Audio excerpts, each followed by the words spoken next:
Welcome to Mixtapes and Tasty Cakes with your host Bert Laporte, Damian Monte Carlo, and Angry Mike D. Alright, sit back and enjoy the ride as they talk about all things that rock and other useless knowledge you don't care about. And remember, every asshole has an opinion. This is theirs. Don't forget to hit that like button and subscribe. 5, 4, 3, 2, 1, Damo! Whoa! We're back with another episode of Mixtapes and Tasty Cakes. And Bert said I was too low last week. So I got the mic right in front of my mouth. My I'm mouth. How low can you go? talking right into it because I got the volume all the way up, actually. Now you're going to be too static. Yeah. Put it right up to my mouth. So, yeah, we're going to review the new Sebastian Bach record, The Child Within the Man, which is appropriately titled, I think. Yeah, it's weird when you first look at it, too. The album cover's a little weird. Good Yeah, well, artwork. But He always uses his father's artwork. Was it his dad's artwork? That's what I was telling Mike it might Yeah, be. he's been using it since Slave to the Grind. Yeah. Subhuman Race is his dad's artwork. I mean, all it's the solo It's a records. beautiful picture. Just not very metal. Nah, and I don't think he really cares about that. I think it's it's his dad, and It has meaning for him. Yeah. yeah, Yeah, absolutely. It's just, I mean, I'm not going to knock it. I mean, it's a great picture. It's just not a great album cover. Yeah. But So, couple notes here. It was produced by Michael Elvis, if I'm saying the right name, Elvis Basquet, who also did work with Alter Bridge / Limp Bizkit, Seven Dust. Yeah, Guy's been around for a while. The record Wolfgang label, Van Halen. Wolfgang, he just did Wolfgang, yep. The record label's Reigning Phoenix Music, which is crazy because they have a lot of heavy acts on that label. I looked it It's up. a newer label. Kerry King, Deicide's on there. I mean, there's some heavy things on there. Yeah. So I was like, wow, that's pretty wild. As far as I don't know I got a list here who was on the record. I don't know if one's an error or not, might not be. Yeah, let me know if you know any of these guys. I know a couple of them, but David Bronson, guitars. Devin Bronson. Todd Kearns, which we all know Todd Kearns, pretty Kiss stuff. Slash's band. Slash's band. And he's in Slash's band, yeah. Yeah, that's what he's really known for. Jeremy Colson on drums. Yeah, Steve Vai's drummer. Okay. John Five plays on a tune. Steve Steven plays on a tune, and I never say her name right. Arathini, I can not say her name. Orianthi. I always mess up her name. She's played with Alice Cooper, did some Michael Jackson stuff. Yeah. And she's great too. She's on a tune, and it says Miles Kennedy's playing guitar on a song or something. Miles Kennedy's he's a guitar player. Okay, so he is playing guitar on it because I know he does a lot of stuff with all the Alter Bridge guys. He's a great guitar player. Okay, well, there you go. Miles Kennedy playing some guitar. Yeah, man. So we'll give our synopsis at the end of this, but I think we were all pretty pleased and surprised at how damn good this thing is. Yeah, I think his vocals sound really, really great. Great. I mean, not even really good. They sound great. It's the best he's sounded in years. The Skid Row records, because his solo albums, whoever has been producing it, he's not like getting the best out of his voice. He's been like really nasally, and it looks like this guy, maybe he asked him to try a different technique that he hasn't used in a while, but whatever he did, it just sounds really good, and the songs are fucking incredible, I think. Yeah, this might be our highest album rating so far this year. Yeah, it might be. I gotta look at the score, but I know it's pretty close, if not. All right, let's you know how we do it. We take all the tracks, we take our least favorite to our favorite, and we go down the line, we talk about them a little bit. There's 11 tracks on this record, and coming in at number 11, To Live Again. What you got, Damo? Yeah, this one it closes the record. It's it's a ballad. It's a good ballad. It doesn't really. It was my lowest ranking. I gave it a 6.5 out of 10. Good song, but I thought overall it was the weakest out of the bunch, and I'm not really a big fan of ballads unless it's it's got to be like incredible, like knock your socks off type ballad. I just thought this was good. Mike D. Yeah, this probably tied for my lowest rating with a 7. Probably could have gave it a little bit lower. I mean, it was like it wanted to be a rock anthem without being a rock anthem. Just never got there. Right. But I mean, it wasn't horrible. Just kind of wish the album ended on a higher. Yeah. I gave this one a 6.5. Same thing, as you guys. It was my least favorite on the record. It starts off like a big classic 80s power ballad. The vocals are definitely the star of the song. The vocals, if anything, made the song get a higher mark for me. His vocals are just so damn good. He's so damn good. It reminds me, the downfalls, and it's not that I don't like him. It just reminds me a little bit of Firehouse too much. I'm hearing that Firehouse song in my head does. as I'm listening to it. Mm-hmm. I don't know if like, it's well, I even the love guitars in it kind of has that little. Yeah, it's got to Kind of reminds me of Wasted Time a little bit, which Yeah, closed out yeah. Slave to the Grind was the last song on that record, and this one closes out this one. Yeah. Kind of reminded me of a little bit. And then there's one part in it that's kind of cool. It reminds me of something off the first Crew record. I don't know if it's like merry-go-round and round. It's a little that little part there. It reminds me of that, and that's pretty cool. But the vocals definitely pushed the score up for me. Not a bad tune, my least favorite, but Sebastian sounds fucking great. All right, guys, moving on to number 10, Crucify Me. What do you got, Damo? Yeah, I thought it was a pretty cool tune. I like the opening riff. Good metal tune. What I noticed, like the back end of the record, it starts off really, really strong. I think this record, and towards the back end, it kind of dips down a little bit. But I still think it was a really strong track. I gave it 7.15. I love the 1 point something. It's you have to at some point. Otherwise, it's all the same. Because this is a 7, that's a 7. There's one of them outkicks the other. Yeah, right. I mean, I want it to be okay. Well, I like this one a tad more. Okay, so I'll give it 7.15. Yep. Mike D, Crucify Me. Yeah, I mean, I thought this was a little boring. I mean, it was good, but it was kind of on the boring side. But then if I listen to the album full again, I'll probably hear it and I'll be like, wow, this is really good. So, I mean, maybe one day it could be a deep track. Yeah, I gave Crucify Me a 7. I dig the words. Really good melody hooks in the song. Another one that could have been on Subhuman Race.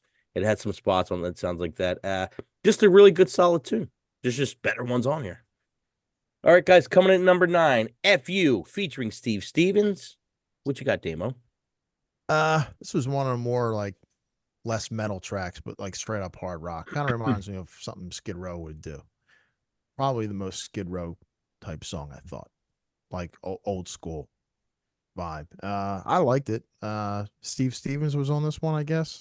Yes. Yeah, I'm not sure who played on what, but yeah, it was good, really good tune. I gave it 7.5. All right, Mike D. Yeah, that's what I gave it, 7.5. Pretty much straightforward. Nothing to it, but it wasn't bad. I gave it a 6.75, my second least favorite on the record. Fast moving riff, kind of Velvet Revolver-ish, I thought a little bit. Good solid tune. I dug the guitar noodling in it. It was a fun listen, Yeah, let's move on to number 8, About to Break. What you got, Damo? Yeah, this one didn't do too much for me. Next to the ballad, this was my second least favorite, but yeah, it was not a bad tune, just not one of my favorites on this one. Mike D. I gave this an 8.5. I really like this one. And at first in the beginning, it was kind of like very pretty, kind of like radio sounding. I almost thought it was a girl singing part of it with him. And then it just goes off into this crazy, like kind of stoner riff through it. And then I don't know, somewhere it just stops and the riff is still there. It tightens up and just goes metal. It's just the music in this one's great. Yeah, I gave About to Break a 6.6. It was one of my least favorites off the record, but still good. Like it's still good. So, yeah, I mean his vocals, even when he sings pretty, it's so good. It's distinctive too. Okay, Moving on to number 7, Vendetta. What you got, Damo? This was a pretty cool track. I really like the guitar riff throughout the song. I'm not sure who it was, but I would imagine it's this, according to the song credits, Devin Bronson on guitar, since he was one of the Probably. co-writers. Yeah. Yeah, I gave it 7.25. I thought it was a pretty cool track.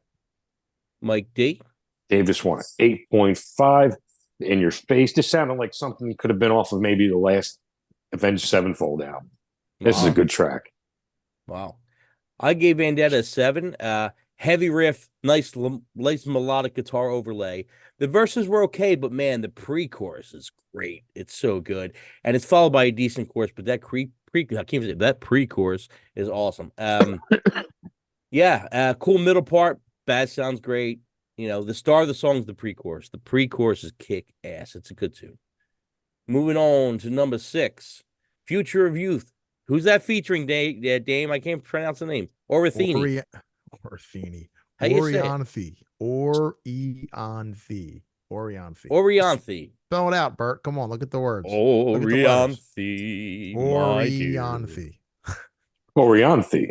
Anyway, maybe she should have went with something. Orianthe. Yeah. Oh, do you know anybody who's named Orianthe? No, I don't. I just would call her O.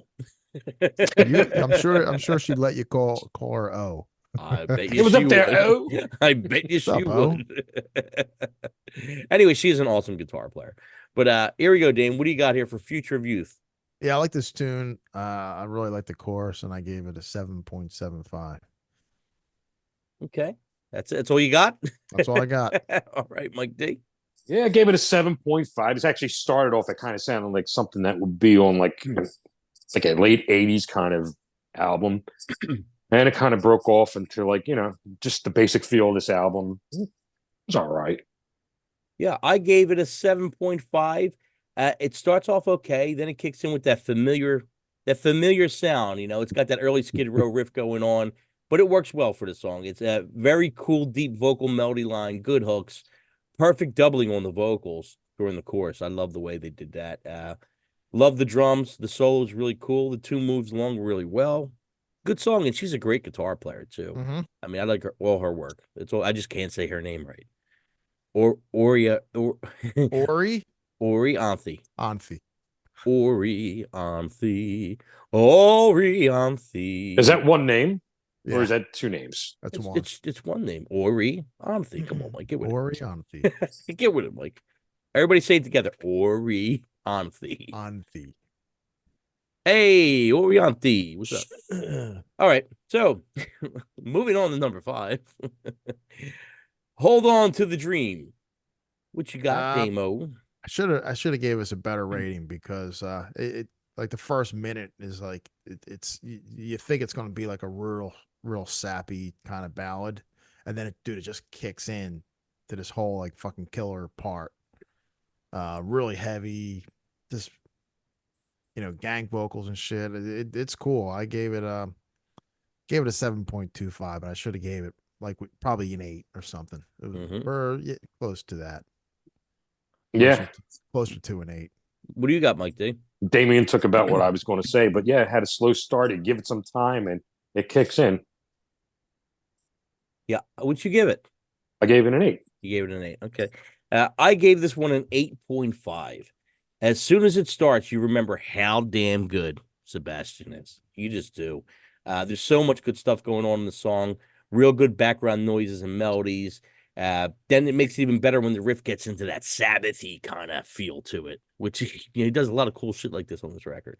And then we get a power vocal metal verse. It's a fun song. It's a real fun song. It's one of those turn down the windows and pump it up as you're driving songs, It's got that rock out, baby. It's so good. Driving down Oregon Avenue. Yeah. With the top down. Yeah. Shit, get yourself some motherfucking fresh pretzels, some water ice, and Sebastian Bach on I missed that, man. The fresh pretzels. Oof. Here goes Mike. We just threw him off track. Yep. Some of pretzels over there. That woke you up early on a Saturday morning, and then you had pretzels and cartoons. What a great thing. There Oh you go. yeah.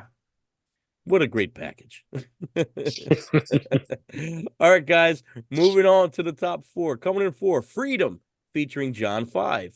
What do you got, Damo?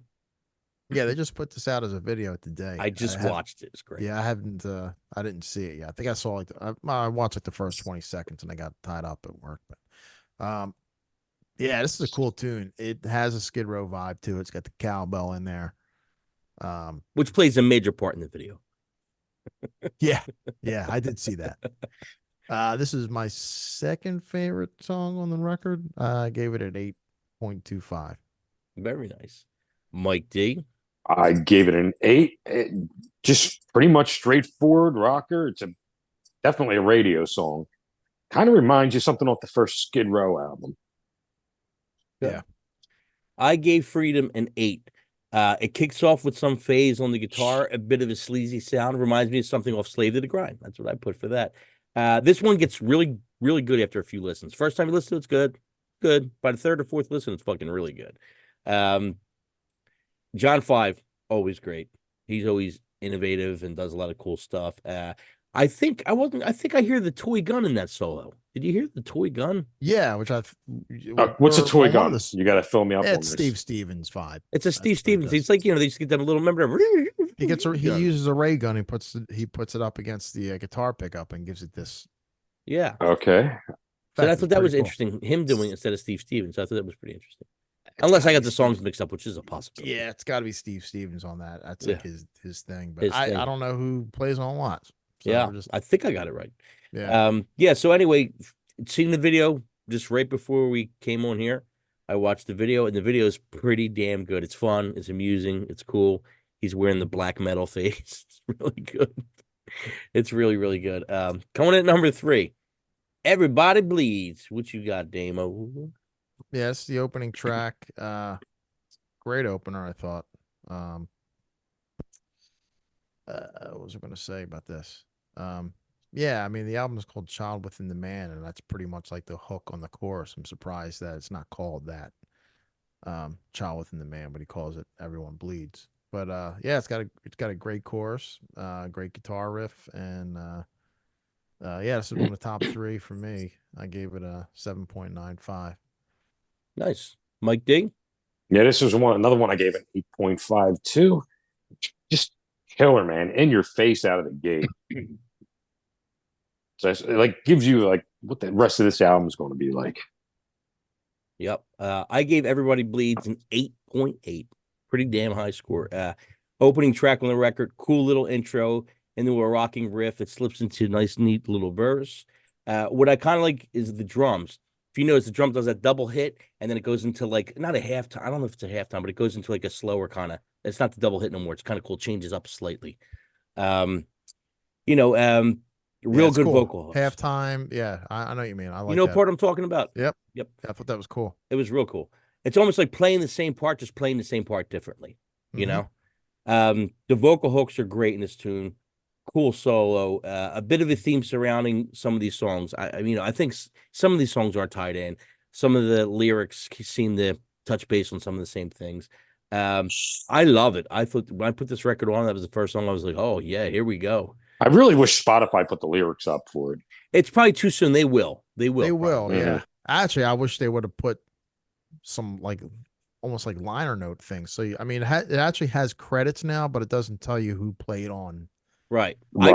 I did look it up. That's how I knew some of this stuff. I did look up whatever I could find at the moment because it only came out last week, right? Yeah, especially if you have like Spotify Premium, it should give you a little bit more info. Yeah. But like I was saying, man, what a great opener, great song. It's got a great outro. I dig it. Real good, kick ass, kick you in the balls, kind of balls to the wall song. Like I think it's really, really good. Moving on to the top 2. Coming in was the first single. Coming in number 2. What do I got to lose? What you got, Damo?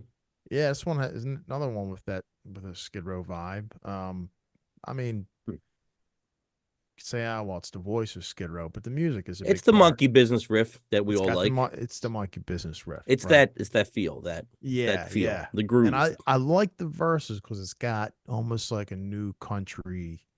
Yes. Kind of thing. I could totally hear like some country singer on this. on the verse. That's what it reminds me of. Not saying that it's you're going to hear chicken picking and fiddles and shit like that. It's if you know like the new school country music, that's what it Chicken reminds me picking. of for some reason. Chicken Yeah, picking. you know that kind of shit. I want to go upstairs. I'll be shit picking if the dog poops on the floor. Yeah, Oh, I'm guaranteeing there's You may poop in be the kitchen. chicken picking. I'll be shit picking. but yeah, I gave it an 8. Very nice. What do you got there, Mike D? Yeah, I gave this an 8.5. This is a radio song. Like you already said it, but it really reminded me of like a slower monkey business. Killer track, man. Killer. Yeah, man. What do I got to lose? I gave this one a 9. Right off the bat, it's got that monkey business feel to it, that jammy kind of feel. Cool lyrics. Sebastian's total attitude mixed with lots of melody, man. It's definitely the right pick for the first single, I think. Which a lot of these records that we've been rating, all the singles so far, we pretty much agree with them. If we were record executive guys, they were the singles I would have went for. So far, they're on the money right now. Yeah, They really Yeah. are. The video's also good, and it's definitely this is the top song. This is this is the top song for me, even though the next one's really good. Yeah. So we're gonna move on to number 1, which I don't know if this will ever be released as a single, but man, is it a friggin' great song. Coming at number 1, we all picked this, I think, pretty high. Hard Darkness. What do you got, Damo? my favorite song, man. Probably it's like I think it's like his best song that he's done Solo. since the Skid Row. Yeah, this song is a fucking ass kicker, man. This is a great fucking killer tune. I love it so much. Like it's once in a while you hear one of those metal tunes where you just like you just want to fucking rage, man. You know? It's like I it's a great driving song, like and you just want to put your middle fingers up and just fuck everything and just get into it, man. He's This going fuck everything. yeah, this is like a real like badass tune. Yep. Just got that powerful feel, man. I love it. Mike D. I gave it a 9.5. Yes. 9.5. Dame, 9.5? Yeah. Which was the highest score out of all of this. 9.5. Mike D. I thought it was a porn title at first, but I should have gave this higher. It definitely should have been higher on the album. I should have gave this a 9. I gave it an 8.5. Killer track, man. This reminded me of like Saigon Kick meets Judas Priest. Wow. I could hear that. Killer. I gave Hard Darkness an 8.6. It was my second highest rating on the record. It starts off pretty dark, a little STP on the bottom end, something like maybe volume 4 or something. Got that feel. And then it goes into this guitar riff, which I thought was pretty damn cool. And then Baz kicks in with the vocals, all guts, all attitude, all melody. I dig the lyrics. Awesome, moody chorus. The vocals are stellar. This could have been on Subhuman Race, too. I think this would have fit well on Subhuman Race. Hard Darkness, what a great song. It's my second favorite off the record, but it's pretty damn close. It really is. So let's give our synopsis here. Overall, before we get into our personal feelings on everything here, overall, our ranking for this album is a 7.76, which is high. 5, you think 5's mediocre, right? 6, better than mediocre. 7, pretty damn good. When you get in that 7 point whatever to 8 range, it's fucking awesome. It's a must get. Mm-hmm. 9 is unbelievable, which is hard to get, and 10 is almost impossible. So 7.76, that's a high score. So Dame, we're going to start with you. Synopsis on Mr. Sebastian Bach's new record. It's a great record, man. It's really good. When I started listening to it, I remember I sent you a text and told you it's really good record. I'm trying to. It probably he put out. I mean, he only has like 4 solo records or 5, but I liked his first one. Angel Down was pretty good, and I think this one is better. It's probably the best one that he's done, I think. It just sounds. I mean, overall, the sound is great. His voice sounds phenomenal. The songs are really strong. You get a little bit of everything from him, because he's got a very versatile voice. You can sing the real pretty stuff. He get real heavy, and he sounds great doing all those styles on this album. Yep, And Mike I D. think Oh, sorry. anyone who's into all that stuff, all the eras, uh, from Skid Row or stuff, that the hard stuff and the poppy stuff, it touches on all that. Yep, Mike D. Synopsis. It's good sometimes, just getting something unexpected that just blows your mind. And this is one of those albums for me because I can't say I ever listened to a full Sebastian Bach solo album. And the stuff I did hear was kind of didn't want to make me listen to it. So when you was like, "Oh, we're going to listen to Sebastian Bach," I'm like, "Yeah, whatever." But I'm glad we did. Yep. For me, I thought it was a very good surprise. I mean, Bach is back. Is that the line? Bach is back. Bach is Bach. Bach is Bach. Sebastian's first couple solo records were all pretty decent, but this blows them all out of the water. I mean, this is the best song in the last 3 records isn't as good as probably the mediocre song in this record, It's just this album blows it out the water. In my opinion, definitely his best stuff since Skid Row. His vocals are more powerful than ever on the record. Great melody, good mix of heavy and light sounds.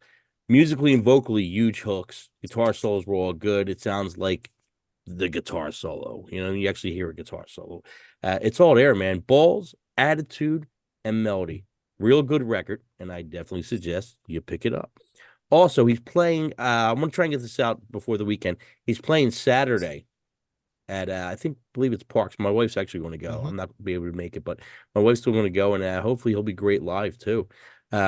Before we close up here, I do want to talk a little bit about the Skid Row situation. It might not ever happen, but boy, Dame, you could go first. Your opinion. This could be the time, if any time. I don't know, man. If it's going to happen, it's got to happen now. Yeah. If it doesn't, then it's never going to happen. This is the perfect storm at this moment. It has to. I mean, look, 1, 2, 3, I don't know, 3 or 4 replacement singers. I mean, how, I mean, you lose him, right? They fired him. Okay. You get the first replacement guy, Johnny Salinger. It's already, that's huge shoes to fill, right? Yeah. And then that guy leaves, and then you had the dude from TNT he was in the band for like a couple months. If that, then, yeah. And then they lose TNT. him. Wow, I didn't know that. Tony Harnell for a little bit. Yeah, Tony Harnell. Then they got rid of him, and they got the dude from Dragon Force. Now you're on your 3rd replacement singer, and it's like, God, man, like you want to, like, as a fan, you want to be invested in the band when they keep on dropping members, especially like the singer. The singer's tough. That's a tough thing to keep on replacing continuously. And then they got the guy from Sweden, who was fucking phenomenal. He was the closest to it. They sound like yeah, he was the best, and that kind of pulled a lot of people back in. I didn't mind that last album. I kind of liked that. I thought it was great. I thought the album was great. I thought he was great. He sounded great live. I saw him live. He did the old songs justice. And then he left from medical issues. It's like, at this point, I didn't know that. Can you get anybody better than him? No, not at this point. No, getting Sebastian, you have to. I mean, we just got excited about the last guy going. Wow, you would think it's Sebastian if you didn't know. Look, you don't have to like anybody to be in the band. Yeah. I mean, no, it's those true. guys. I mean, how many bands are on tour right now that fucking hate each other, and but it's good business. It makes the fans happy. The only time they see each other is when they're actually on stage. You could do all your communication through managers. You don't even have to like be in the same fucking room, right? Unless you're rehearsing and you're. I mean, gigs. If you're looking to the second step, which might be putting your album together, then that's a whole different issue. But if you're just going to do a tour, go do the tour first. Do the tour first. Yeah, you guys get along. Play a couple sheds or whatever they call it, during the summer. Feel it out. They could do a pretty big tour, but look, if they don't, I'm kind of 50-50. Who knows? I mean, do you think Sebastian would do it? Absolutely. He's been saying it for years. He's been saying for years he would do it. So it's not him. No, it's not him. He wants to do it. Or it's not him, but it is him. Yeah, right. Probably. Yeah. something I don't think something like that. I don't think they want to deal with him, but which I totally get. But but like I said, just give Well, him his he own fucking reminds me tour of like bus. this. He's like what? Got to be 50s now. But like he Yeah, reminds you of like a big ADD kid. yeah. Well, what's the name of his album? Yeah, Look at the right. name of his record, Yeah, Child Within the Man. he He's a kind of man has child. that Tommy Lee thing. He's like a big Yeah, kid, right? Him and yeah, Tommy Lee kind of remind me of each other a little bit. yeah. Big But excited the kid, one but cool thing I will say about Sebastian, as much as he gets hit down, he gets back up. Like he's really a fan. He's still a fan. oh yeah, he's a music fan. But He's still a at the fan. age these guys are, close to late 50s, early 60s. I mean, how much time do you have left? Especially him being the singer. That shit is fucking It's hard to tough, sing. dude, and he's not doing easy stuff. He's doing stuff, and he's hitting stuff it's hard for somebody young to hit that in their range, let alone when you're 56 or whatever he is now. Yeah, so you know what? Yeah, If they do get the window's a closing. replacement guy, they have to just get a young singer because they ain't gonna find anybody 55, Yeah, 60 years old that's gonna be able to do that shit and justice. You gotta find like some 25-year-old and I kid. think the problem with guys that do come in as replacements, the last 5 or 6 people I've seen replace bands, whether it be Quiet Riot or something like that, when they got the guy from American Idol, who's good, James Durbin's good, but it seems them guys come in, they use it a little bit as a stepping stone, and then they want to really do their own thing because they don't want to be Right. stuck in the old nostalgia thing. And I get it, Mm-hmm.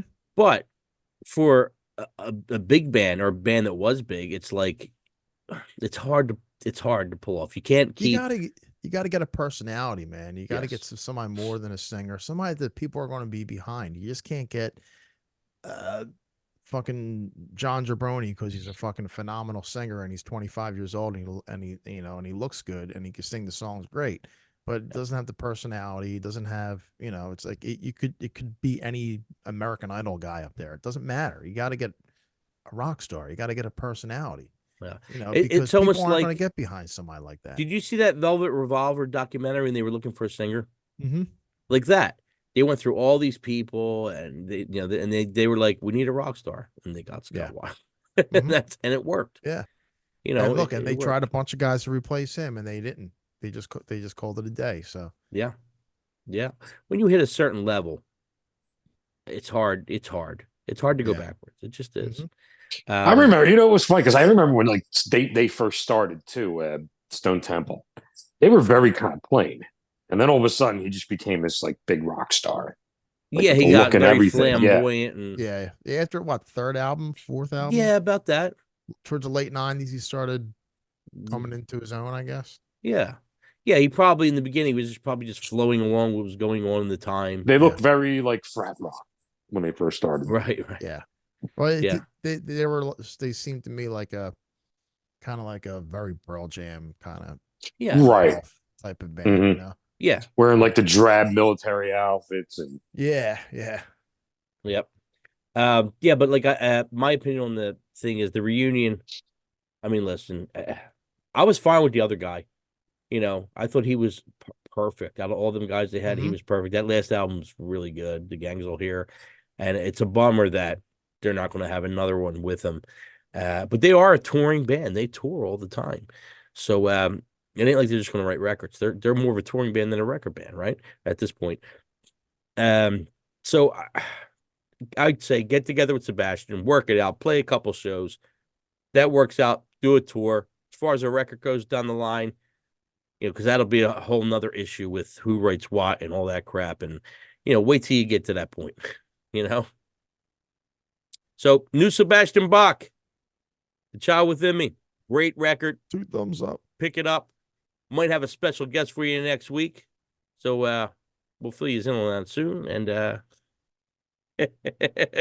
speaking of special What are you guests, talking about? you don't even know. I got to tell you. I'll tell you after. All right. Got some big names lined up. I don't know about that, but it's a friend of ours. Okay. Big name for us. So where is the star of the show? Where's she at? Stevie girl. Where's Stevie? I told her earlier. We're going to do the podcast. She's getting too big for her britches now. She is, yeah. She wants a contract now. She wanted her own dressing room and it's getting to be a real pain in the ass. She wanted her hair done. Yeah. Told her we couldn't meet those demands, not in the budget. Maybe Stevie will make next week. Very disappointed that she didn't come, but she's too Yeah. good for us right now. She had a little I told her, airtime. come and, down. Stevie girl. Probably sleeping.